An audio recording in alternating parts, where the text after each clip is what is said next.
Ọba àtọ́pẹ́ ìṣẹ́. Máa mi tọ́ máa mi pẹ́ o. Wà á dọ́mọ̀. Ìka àbọ̀ ní pọ́n ìnáwó láwọn kẹwàá bí yẹn ya fẹ́ nídìí wọn. Wà wẹ́sì wà wẹ́sì. Wà á mọ́ná tí wọ́n bó kàn. Wà náà gbẹ̀dẹ́ yàrá dé wà wẹ́sì o. Aláwọ̀ náà gún mẹ́rin pọ́n ẹ̀ níyà wà wẹ́sì o. Wà wẹ́sì wà wẹ́sì. Wà wẹ́sì. Ite sùn ẹni wọ́n yàká lè wá tó pọ́n mẹ́. Ìwíẹ́ tó ya fẹ́fẹ́fẹ́ nìkí mú ìmọ̀ àbí kù. Kèwé nìwé tà kí wọ́n wẹ́ awé musician yóò gbé ìyẹn yóò gbé. Nala iri te sùn ẹni ata ní ká dòyìn yàn awé musician ya fẹ́fẹ́. Dọ́wọ́n rọ̀ nọ́mẹ́mi náà wẹ̀ ibùsùn ẹ̀ ọ̀pẹ̀sì kìí. Nala ọ̀nà ya bí ma o wà wẹ́sẹ̀. Rúndà. Mana ọ̀pẹ̀sì kìí ara strong ote mana akótó de àtàwí màáyó. So pa osalobo arawo edene awo pezeke no gito yo ori wa yo o ato yi kun ri e wata no weme we ado won otu enu we to ya e o kewe we emi soro na te package ibi edoriye emi soro ki anwe ma bi ku o ka no we de wu me wina wa ka me gu me owo na ne me wina na e pagolo na do e fo wa na wa na awe for one na I told ya o se we no perike na o me mi wina me we unu we o me mi wina we ye wa me na o wa bi sin wa re growth ba wa wa fa bo e ba ta nu we me o bi so re kelere wa ya me o package no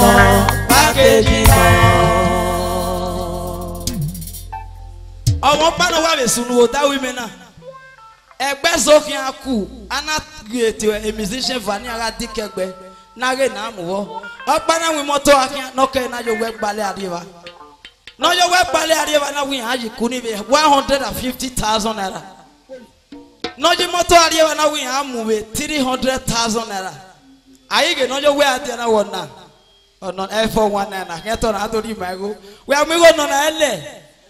Anadori 300,000 anari no emoto anawe no do kikoni odewo no da oyowere o se emirisa so wa ro vetene na we to mari wa omo pe no ya 20,000 o ya dewo pare ye pe eto me o package no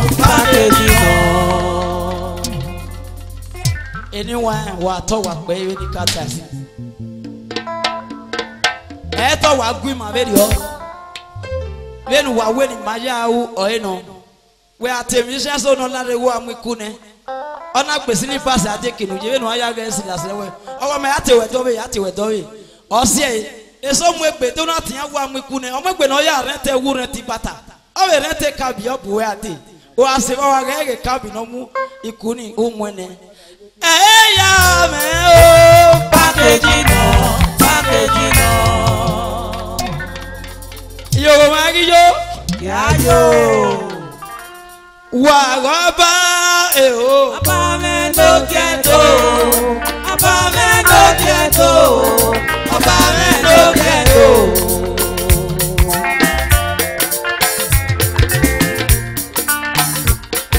o sa no ma o yese wi wa roba o aba me no keto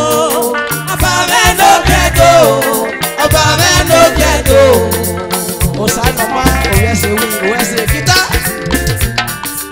Oku polo obi ano wu eto wa kojo awase o obi ano wu wa to wa kojo ifi ma bona fa egi sati o kojo awase o oyese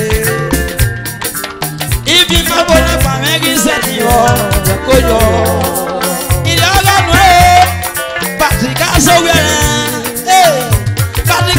na o ya no wu we to we kojo Patrika so we na o ya no wu we to we kojo Ibi ma bona fa egi seti o kojo Kojo no re ko no sa we sera me No sa okupa o ya no wu we to we we se No sa okupa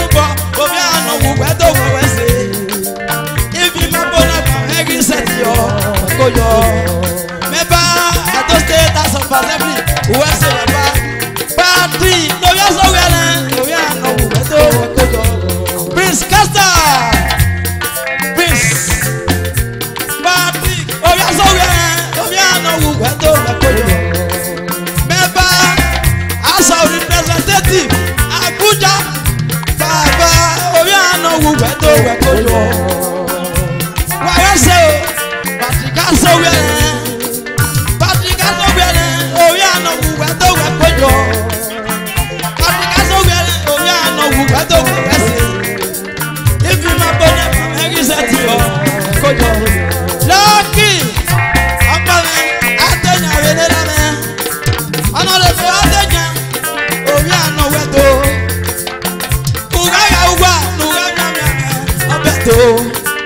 wàrà kọ́mẹ̀ ẹ̀mí àmì ọbẹ̀ tó wàrà bá èrò. ọba mi ló kẹ́kọ̀ọ́ ọba mi ló kẹ́kọ̀ọ́. báàbí òwe aṣọ wíẹ̀rẹ̀ iṣẹ́ ti mọ̀nà wẹ́ bàbá àṣẹnú mẹ́rẹ̀ ló tẹ̀ iṣẹ́ ti mọ̀nà wẹ́ òrà àṣẹnú mẹ́rẹ̀ ló tẹ̀ iṣẹ́ ti mọ̀nà wẹ́ òrà.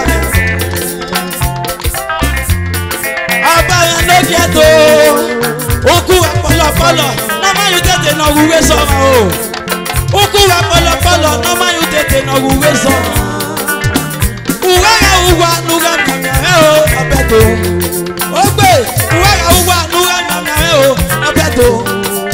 Uwaga uwa, ememe patike o, abeto. Koyo, obosa yo sa no to. Koyo, obosa no yo sa no to e. Patrick asogana awe ni mu wedo la. Adore bonosa awe ni mu wedo la. Uwaga uwa, uwa mama. Esa mo ga uwa o, mama mi amusebu. Iyo ba ga uwa, mama mi amuselu. Oke wa ga uwa, mama mi amito. Wa wa ba e o. Abameno kedo, abameno kedo. Wa wa ba e o. Abameno kedo, abameno kedo.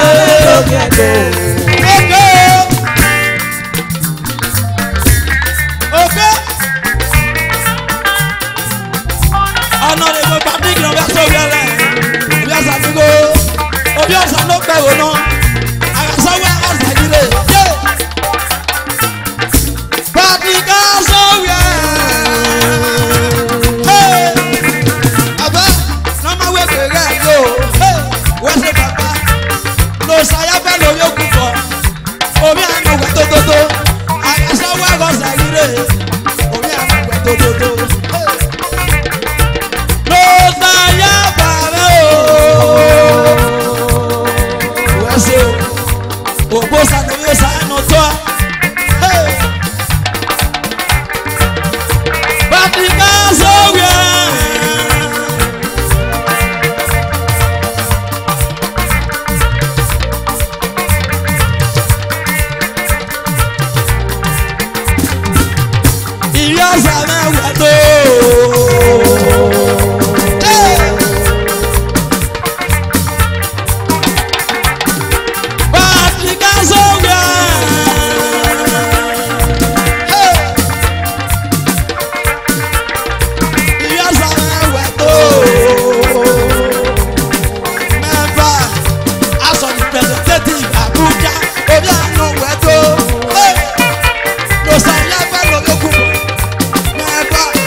orí àmúfi orí ànáwẹ̀ dodo orí àmúfi o pàtí kásòwẹ̀.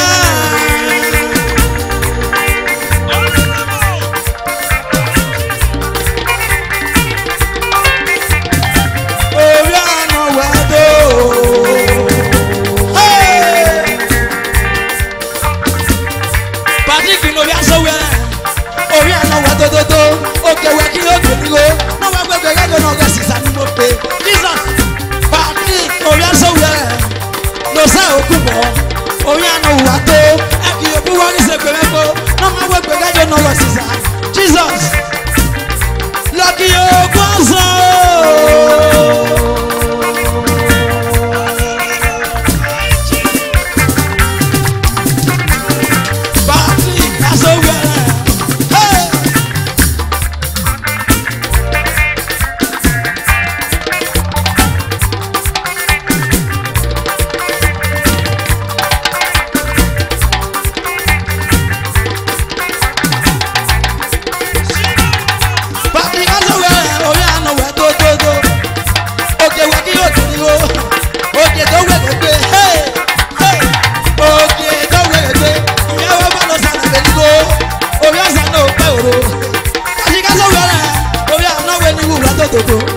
Orí ànáwẹ̀ tó ọmọ gbẹgbẹ gẹ́gẹ́ náà lọ sísè.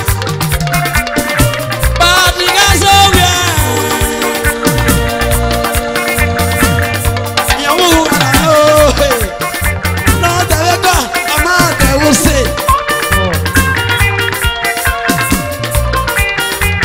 Náà tẹ̀lé kọ́ ọmọ àtẹ̀wò sè. Wọ́n lọ́kì náà yà nù níbo yà tẹ̀ àṣẹ àga.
Possível. Possível. Olha o relógio, cara.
Abuko, Ote Frikesa, Jesus.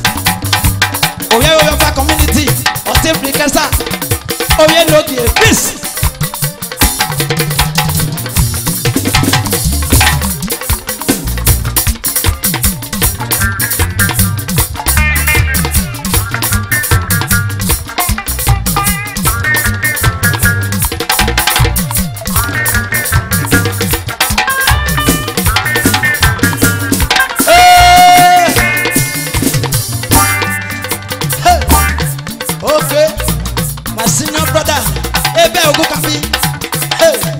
It's a check.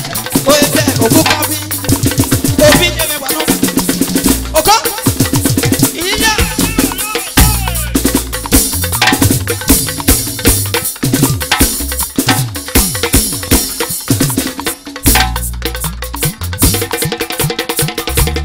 Obu Kabi. Hey. Oh, yeah, I want to say. I want to say, my good Lord. If you don't pass that thing, you're not with you. Jesus. All right, let it flow, I will say. Oh, Abiama community. I will not go to Papa. I will say. I want to total. That's what we could not do well.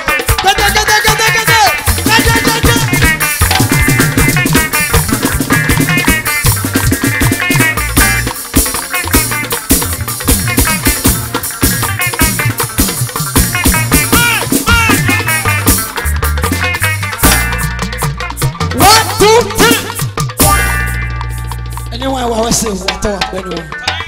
Thank you.